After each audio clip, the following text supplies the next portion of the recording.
மற்ற கட்சியெல்லாம் இந்நேரம் மழை வந்துச்சுன்னா ஆளே இருக்காதுன்னு மணி சொன்னாரு. அது 100க்கு 100 உண்மைங்க.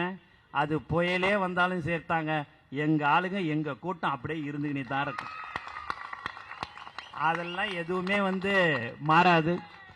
நான் எப்பயுமே எல்லாரும் தாய்மார்கள்லாம் இருந்தாங்களா நான் நடுவில் போய் உக்காந்து அவங்ககிட்ட 1-2 வார்த்தையெல்லாம் பேசுவேன், எப்படிமா இருக்குதுன்னு. இன்னைக்கு ஆவடியில் பேசினேன். ஒரு சகோதரி சின்னம்மாள் என்ற ஒரு சகோதரி சொன்னாங்க, அண்ணன் கட்சி எப்போ தலைவர் ஆரம்பிச்சாரோ அன்னைக்கே எப்படா 2026 வரும், தேர்தல் தேதி எப்போ வரும், நான் ஓட்டு போடணும்னு சொல்லி நாங்கள் எல்லாருமே இங்கே எங்கள் பகுதியில் இருக்கோம், எங்கள் எல்லாருமே நாங்கள் காத்துன்னு இருக்கிறோண்ணே அப்படின்னு. ஏமா நீ 1000 ரூபா வாங்கிட்டியா அப்படின்னு. அதானே நான் 1000 ரூபா வாங்குறேன், என் வீட்டுக்கார் இப்படி போனாருன்னா ஹெல்மெட் இல்லைன்னு சொல்லிட்டு 500 ரூபா ஃபைனை போட்டுடுறாங்க.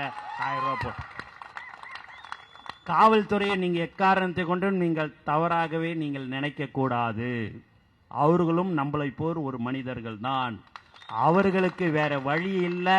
நான் கொடுக்குற மாதிரி அந்த 1000 ரூபா கொடுக்குறேன், நீ எப்படியாவது வசூல் பண்ணி நீ ஃபைனுன்னு போட்டு எப்படியாவது வாங்கி நீ திருப்பி கொடுத்துருன்னு சொல்லும் போது, மேலதிகாரிகள் சொல்லும் போது அவர்களால் வேறு எதுவும் செய்ய முடியாது. ஆகவே நாம் எல்லோரும் அவர்கள் தான் செய்கிறார்கள். ஒரு வண்டி எடுத்துன்னு போனா போதும், ஹெல்மெட் இல்லைன்னா பிடிக்கிறாங்க, லைசன்ஸ் இல்லைன்னா பிடிக்கிறாங்க, 1000 ரூபா போடு 2000 ரூபா போடுன்னு. அவர்கள் மீது நீங்கள் கோபப்படக்கூடாது. நீங்கள் கோபம் படுவது நம்மளுடைய தமிழக அரசு மீதுதான் நீங்கள் கோபப்பட வேண்டும்.